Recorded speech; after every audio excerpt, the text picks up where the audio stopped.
Where is My Flying Car by J. Stores Hall is one of the more fascinating books I have ever read. And it gives you this whole mix of emotions because it is very exciting. It's very inspiring in the ways it makes you think about what the future could hold. But it also makes you kind of angry because it does such a good job explaining where we've gone wrong with improving technology and advancing civilization for the last 50 years or so. And it makes you realize how much further we could be in some of these key areas of life that we aren't because of, frankly, kind of stupid and annoying reasons. So he does this really interesting blend of physics, science, tech type commentary, as well as political and economic commentary. It really spans the whole gamut of topics and gives you this whole new way of looking at the world and looking at science and technology. It's also so inspiring because I feel like we often hear about, oh, the downsides of technology and what it's doing to the environment, and people are obsessed with their phones and all these bad aspects. But he really paints this bright and hopeful picture of where technology and science and innovation could take us. So there's a few people who I think should absolutely read this book. One, if you're just interested in science, feel like reading sci-fi, this is the perfect nonfiction book for you. If you want to build something in technology, like be an entrepreneur or something, this book will give you infinite ideas about those topics. And if you're somebody who thinks that nuclear energy is bad, or using energy is bad, if you're somebody who thinks we should slow down progress, then you should read this book too, because I think it really clearly illuminates why that belief is wrong, or why those beliefs are wrong.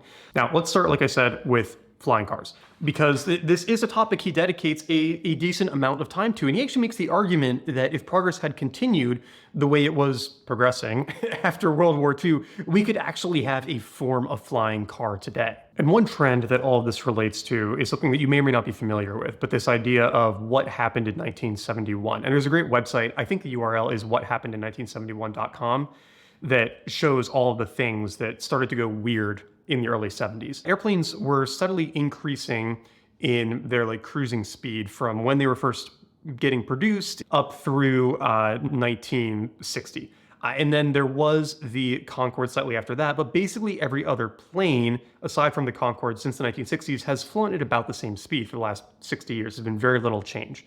And when you think about how much air travel improved in the beginning compared to what's happened since then, it's really disheartening. He says the people of 1962 had seen a solid order of magnitude increase in the speed and in the range and in the carrying capacity of available aircraft over the previous 50 years. Another 50 should have brought another order of magnitude. Without the flat line, the trend curve would put us at over 10,000 miles per hour in New York to Sydney in an hour. And he gives some reasons for that. He says in the 50 years since the flat line, or he goes on to say that, part of it's the additional challenge of going above Mach 1, some of the things that hampered the Concorde, but that doesn't totally explain how we've seen almost no change. He says in the 50 years since the flat line, we've seen virtually nothing. Indeed, in a bid for fuel efficiency, the average airliner today is somewhat slower and more cramped. Yet, given the rise of a substantial trans-Pacific trade in those 50 years, it seems almost certain that there is a market for cutting, say, 6 hours off the LA to Tokyo travel time. The technology to do so certainly exists. It turns out that for long international flights, like Los Angeles to Sydney, the energy used by a jetliner dragging its way through the atmosphere is just as much as would have been needed to put it into orbit and make the trip in less than an hour. With an easy-to-handle acceleration, 1G for 5 minutes, and the reverse to slow down, you could get from New York to San Francisco in 22 minutes. Now, that almost seems impossible, right? To go from New York to San Francisco in 20 minutes. How long does it take now? 4.5 to 6 hours, I think. But it's completely possible. And that's what he does such a good job of explaining in this book, is that there are things that are hard for us to imagine could be real, could exist in our lifetime. But if the laws of physics don't prohibit them from happening, then there's no reason that they couldn't. There's another great book called The Beginning of Infinity by David Deutsch, and he makes this argument as well, that there are basically two kinds of problems. There are problems that should be solvable given the laws of physics, and there are problems that are not solvable according to the laws of physics. And for any problem in the first camp, we should assume that we will eventually solve it once we apply enough knowledge and resources to it. So if it is possible to go from New York to from New York to San Francisco in 22 minutes, we will figure it out. It's just a question of when and how.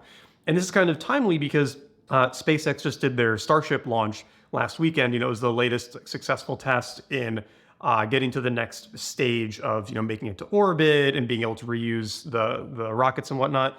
And you could actually use Starship to do these point-to-point flights in the US or in the world. So we might actually see this like New York to San Francisco in 22 minutes, or I think it's New York to Tokyo in 30 minutes, or trips of that nature, because they're very possible. And this is where he starts to tease some of the topics we're getting into. He says, so while there is an economic rut in the design space for airliners, the fact that we have been stuck in it for half a century remains a good indication that there is some other roadblock in the way of technological improvement. The problem isn't physics. The problem isn't engineering. It's not that this is an overly challenging problem to solve. It's that there is something standing in the way of it. And we need to figure out what it is that's preventing us from achieving this kind of growth and get it out of the way so that we can have our, round the world trips in 30 minutes, flying cars, like all of these things. Now, one of the things that he talks about as being the cause or part of the source of this dramatic slowdown in innovation in a lot of areas is the flatlining of energy use around the world. For basically all of recorded history, as long as we have it, humans have steadily gained more and more access to energy. Imagine pre-fire humans. The only energy you had access to was the energy that you could consume from raw foods. If you hunted an animal, you could eat that, and it would take a lot more energy to digest it. You could forage and you could eat, plants and tubers and things, but again, very energy intensive to digest them. When we discovered fire, we suddenly became able to harness a lot more energy because fire helped pre-digest effectively some of the food, make it much more easy for us to process. That led to our brains getting larger, us getting smarter, moving further along our mental evolutionary path. Then we just had still our own bodies and what we could do with tools. But once you have animal husbandry, now suddenly you have access to the energy of animals as well. One person might be able to manage a flock of sheep or a couple of oxen and plow their field much more effectively.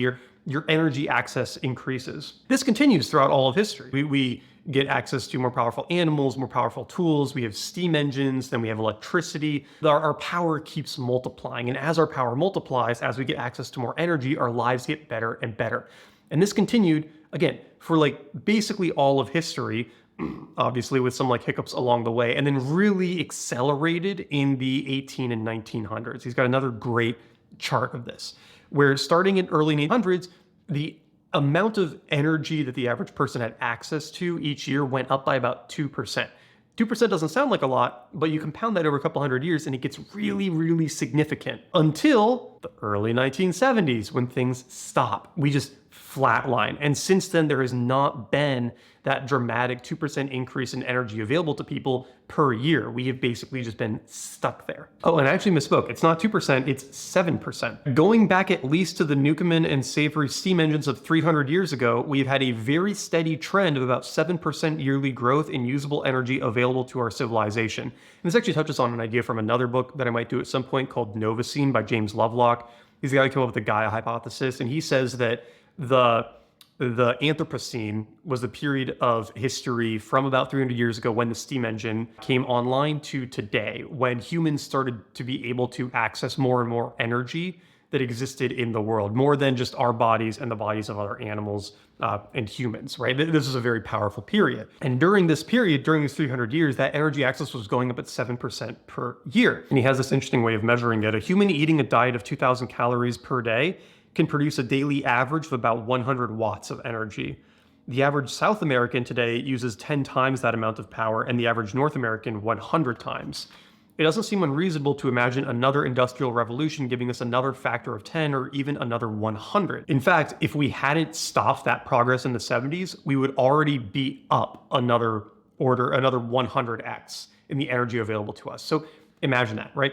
Imagine if all of the energy and power and will upon the world that you have access to right now, imagine if you had 100 times that. Imagine if what you could do with your transportation, with your computer, with whatever you print on a day-to-day basis. Imagine if you 100x the power, not like another 100, not like 100 to 200, but 100 times 100, right? 10,000 over the normal 100 watts that a human produces per day. Put another way, imagine what a 100-person company can do, or imagine what 100 people using their phones and whatnot can do. That's what you would be able to do individually if we hadn't stopped this trend. And this is where we see the big divide between the technological progress that we've had over the last 50 years. Because in software, in computing, it's been incredible. We're going to touch on this a little bit more later, right? Imagine what the computers 50 years ago could do versus what your phone can do, right? I mean, like the average calculator today probably has more processing power than the most advanced computer 50 years ago. But how much more powerful is a car, right? Like how much more powerful is a ship? We did the Apollo missions in the 60s, and until SpaceX, there was no significant advance in space flight since then. There certainly was not a 100x improvement in space flight the way there was in, I mean, and with computers, it's been like a 10,000 or more X improvement. We're going to touch on that soon too. So it's weird, right? It's weird that we haven't had all of these improvements, things that we know we could have because of the laws of physics, and they just have not happened. That energy has flatlined, and we need to fix that trend. Now let's dig in on that difference between software and hardware over these last 50 years or not, because the difference here is incredible. So in this section, he talks a lot about like nanotechnology, 3D printing, these kinds of things that we could have in hardware that sound like science fiction. But if you think about what we do with computers today, that sounds a lot like science fiction too. All right, so let me read you this from the book. The power and sophistication of our information processing systems and devices today are demonstrably fantastic, ludicrous, insane from the point of view of anyone in the 60s. The IBM 7094, costing $35 million in today's dollars, was used by NASA to control, coordinate, and navigate the Gemini and Apollo spacecraft from 1962 on. It had about 0.35 MIPS of processing power. In 2015, you could purchase a $35 Raspberry Pi with 9,700 MIPS of processing power. The workstation I'm typing this on has 2.3 million MIPS.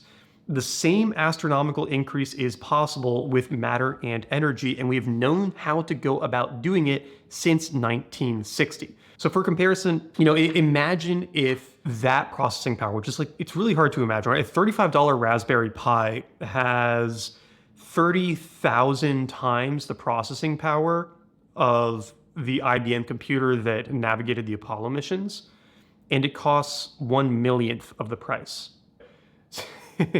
So 30,000 times more powerful at 1/1,000,000th of the cost. So, I mean, that's like $35 billion improvement in some ways. Like your purchasing power computationally has improved that much in 60 years. So think about it, if you think about that another way, right? Like imagine if a car cost $10 and could go 1,000 miles an hour, right? That wouldn't even be close to this order of magnitude improvement that we're talking about here. But based on the laws of physics, those kinds of improvements are possible. We just haven't seen them, so we think that they are not. He goes on to say that like nanotechnology is really where some of this stuff gets the most exciting. He says, here is your nanotech thought experiment. Suppose that since 1960, we had made progress in nanofactories at the same rate as computers, so that anyone who has a computer now would have a nanofactory. And a nanofactory, as he's talking about it, is basically like a box on your desk that could build anything, right? You could feed it materials, but it could also just like pull materials out of the atmosphere, right? I did this math a couple of weeks ago. The average human exhales enough carbon in a day to make about 10 1-carat diamonds.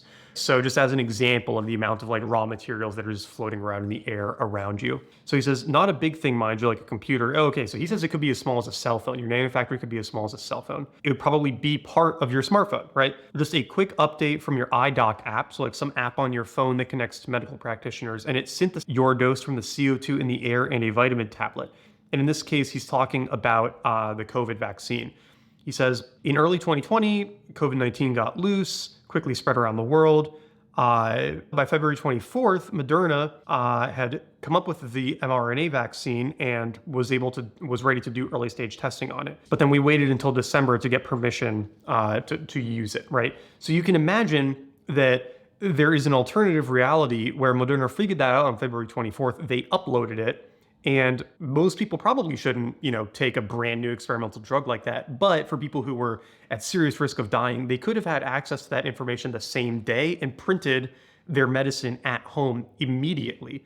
Again, sounds fantastical. It sounds like the Jetsons or something, but this is all very possible if we had worked on this stuff the way we worked on computing processing, right? He says like all of the science, all of the research checks out. He used to work in nanotechnology. He's not just a science fan writing about this stuff. This was the area he worked in, and people just didn't decide to focus on it. Now, according to Hall, there are broadly three main reasons we don't have this incredible future that we should have based on our capacity as scientists, entrepreneurs, and the laws of physics. And one of them is what he calls the Machiavelli Effect. He starts off by quoting something that Machiavelli wrote in The Prince. "It ought to be remembered that there is nothing more difficult to take in hand, more perilous to conduct, or more uncertain in its success than to take the lead in the introduction of a new order of things. Because the innovator has for enemies all those who have done well under the old conditions, and lukewarm defenders in those who may do well under the new. This coolness arises partly from fear of the opponents, who have the laws on their side, and partly from the incredulity of men, who do not readily believe in new things until they have had a long experience of them. Thus it happens that whenever those who are hostile have the opportunity to attack, they do it like partisans, whilst the others defend lukewarmly in such wise that the prince is endangered along with them." It's very dangerous to introduce a new order of things, to suggest change, especially once you're in a large institution or a large body that's well established and where you have some power and authority. It is much safer to continue doing the things that have already worked, that everybody else already wants to do, that nobody wants to like shake up and risk losing their comfortable position. Hall says this happens so reliably, as Feynman and Machiavelli noted, that we should give it a name. I call it the Machiavelli Effect. Perhaps the most reliable tell for the Machiavelli Effect in science is when establishment scientists seek to prevent experiments that would test a novel claim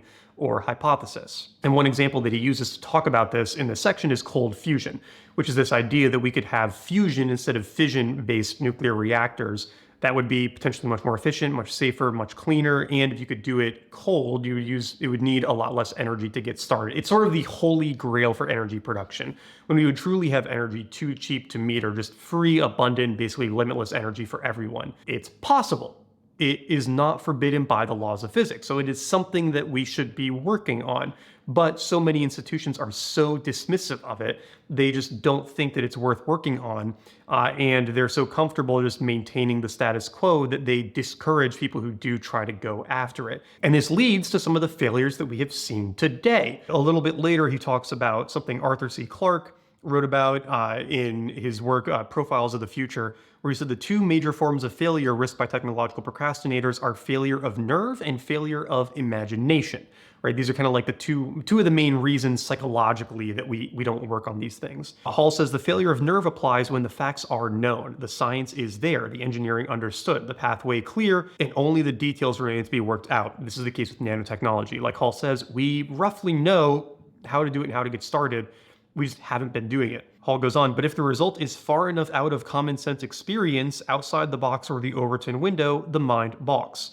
The classic example of this, of course, was the near unanimous insistence by the scientific community that heavier than air flying machines were impossible, a position that scientists continued to maintain for about 5 years after the Wright brothers first flew in 1903. It's a wild story if you look into it. For years, people said that they were just like con artists, it was a hoax, it couldn't be real because it was impossible for something heavier than air to fly, which obviously wasn't true. They had figured it out, but people were so desperate to cling to the status quo that they could not accept that these guys, let alone these bike shop mechanics in North Carolina, could have possibly figured it out. This is kind of like a tale as old as time. Some academics and especially journalists and whatnot saying, oh, that's like a silly goal, it's impossible, that can't work. Whereas the people who actually understand the science go out and do the thing and prove them wrong. But when those people have too much power, when they can actually stifle the funding and progress and whatnot and prevent that innovation from happening, then we don't make progress in these significant areas. Those are the failures of nerve, right? We know something is possible, we don't go after it. It's true in so many of these areas, true in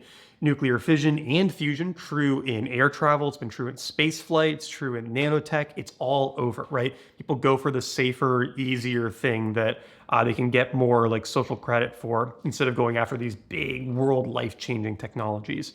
And then the failures of imagination, a little bit easier to grok because it's just we're not thinking big enough, right? We're thinking 1.1, 1.2 instead of like 0 to 1 or 1 to 2. We're not thinking in these big leaps, we're thinking much smaller. So the next factor beyond the Machiavelli effect that he talks about is what he calls the Age of Aquarius. And as he describes it, the Age of Aquarius is when our focus shifted from conquering the physical world to conquering the interior worlds of other peoples. We switched from, harnessing the laws of physics to more like social efforts, right? More political efforts, a lot more like bureaucracy and things of that nature.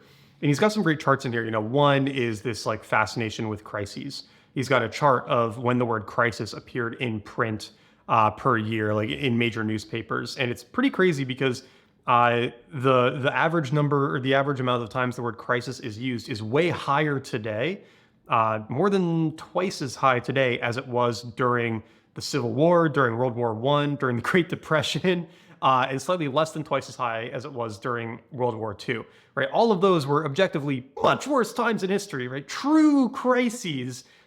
But today we're getting kind of like, I don't know, indoctrinated, propagandized, whatever, with the belief that the world is in this like great, incredible crisis all the time. And people are using those manufactured crises to, drive policy in the ways they want, to push different agendas, to kind of like support this Machiavelli effect where these people who are kind of like in these established powerful positions can like win or can control is too strong of a word, can influence hearts and minds to try to retain their power instead of going out and changing the world. And one of those topics that he harps on pretty hard here is sustainability, climate change, and that whole narrative, because a lot of the modern ideas around climate change are what's driving this slowdown in progress around the world. And he comes at it pretty hard. He says the vast majority of the people who believe in climate change are not scientists who know anything about the enormously complex Earth climate system.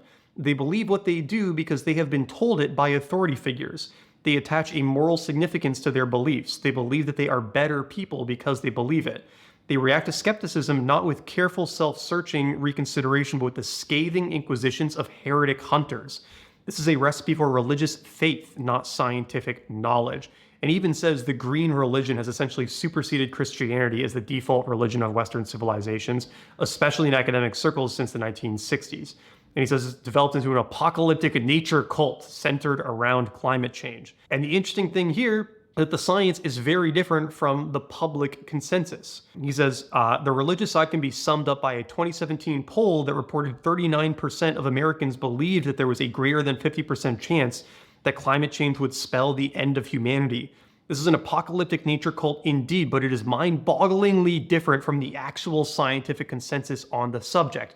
I'm sure you've seen this. You might even know people who believe this, people who think, oh my God, the world might end in my lifetime because of climate change, or I don't want to have kids because how could I bring them into a world that's like burning and falling apart? And it's just not true. It's just not what the science says on the subject. There is climate change. Change is happening. It's definitely influenced by human activities. But the idea that the world is just going to immolate in 20, 30, 50 years is wrong, right? That's just this like religious propaganda. Let's see, he goes on and says, the Intergovernmental Panel on Climate Change, IPCC, is the United Nations body responsible for collecting and summarizing the known scientific and economic data relating to climate and its effects on the economy. They are the organization that won the Nobel Prize along with Al Gore in 2007. They issue periodic assessment reports, which are the official statement of the scientific consensus on climate change and its economic impacts. The lead-off paragraph for the economic effects section in IPCC AR5, the current report when this book was published, sums up the issue. For economic sectors, the impact of climate change will be small relative to the impact of other drivers. Changes in population, age, income, technology, relative prices, lifestyle, regulation, governance, and many other aspects of socioeconomic development will have an impact on the supply and demand of economic goods and services that is large relative to the impact of climate change.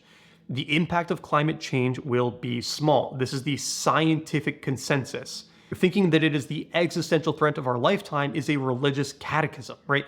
This gulf is huge, and he calls it out so well here because he's not saying it isn't real. It is real, just the magnitude is much less than we think because it's one of these semi-manufactured crises to keep people, hooked on information and news and whatnot. Climate change is a hangnail, not a hangman. In numerical terms, the likely combined direct economic effects of climate change could reach 0.7 to 2.4% of the US GDP per year by the end of this century. So anything, including energy conservation, that reduces the growth rate by a single percentage point will harm our grandchildren 50 times as much as climate change, okay? So if we slow growth by even 0.5% per year in the name of climate change, we are actually doing much more harm than climate change will do to our grandchildren. That is wild, right? But the math is all there. The science is all there. This is not like a wacky conspiracy theory. This is what the leading organization on studying climate change is saying, but it's radically different from what's in the headlines. And so this is this Age of Aquarius problem, right? We're no longer interested in actual science. We are interested in this sort of like modern media pseudoscience that aims to just like convince people with gripping headlines and fear narratives instead of helping people actually understand the reality of the situation. And people are gripped by this religious fear. They don't want things like nuclear energy or artificial intelligence or anything that uses more power because they see that as bringing the apocalypse, right? It's literally a religious belief. And so that has to be like weeded out in order for progress in these areas to happen. Thankfully, this does seem to be, I think, moving in a very good direction because of the internet, because of more democratized access to information. We're realizing how many of these popular media narratives, whatnot, are not true and are closer to this, Age of Aquarius, like semi-propaganda instead of like actual information. And people are looking for better solutions. The third part of the puzzle is government regulation. And he starts off by talking about the government regulation in general exploded during the 70s. He says the 70s was referred to as the regulatory explosion. It saw the passage of the Clean Air Act, the Clean Water Act, and the National Environmental Policy Act, as well as the creation of OSHA, EPA, the Consumer Product Safety Commission, and many more. Now, the problem is that there are serious consequences to all of this additional regulation because it makes it much harder to do business.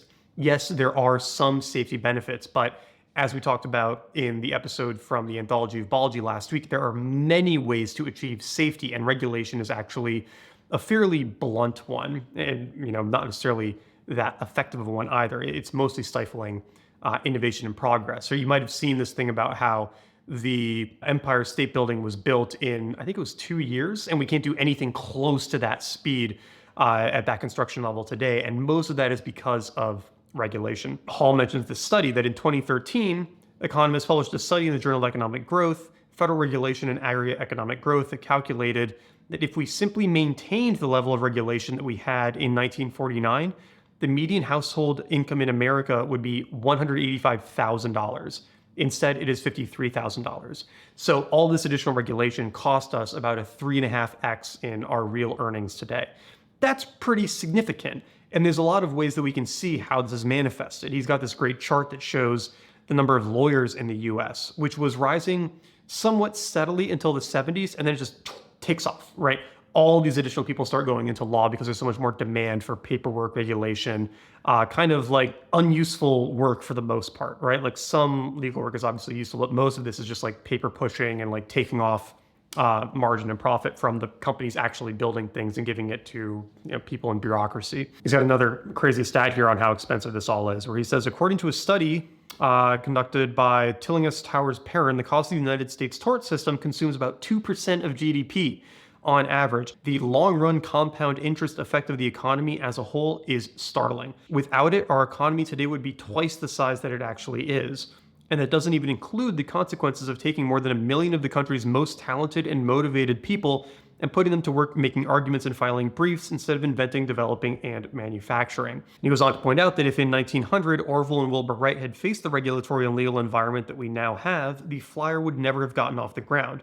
Indeed, we never would have gotten the family car. So this is just like this clear new problem that is manifested over the same time period, right? We have this dramatic increase in regulation, which is probably providing some benefits, but at what cost, right? If the country was twice as rich as it was, or as it is today, if you were making 3 times as much as you are, that might be worth some of these like small increases in risk, right? Because he points out too that American lifespan in America increased dramatically through this unregulated period, and it's not like adding all this regulation increased lifespan even more dramatically. It actually increased slower. Now, obviously, it's because we're getting closer to the natural age limit for humans, but it's really hard to say that we need this extensive of regulation on everything, and it's pretty clear to see how it has stifled innovation in these clear areas. And to bring up nuclear again, one of the core reasons there hasn't been this incredible innovation in nuclear over the last 50 years is because of all this very tight regulation on the industry. So if we want to have this wonderful flying car world, a lot of this regulation will need to be pulled back.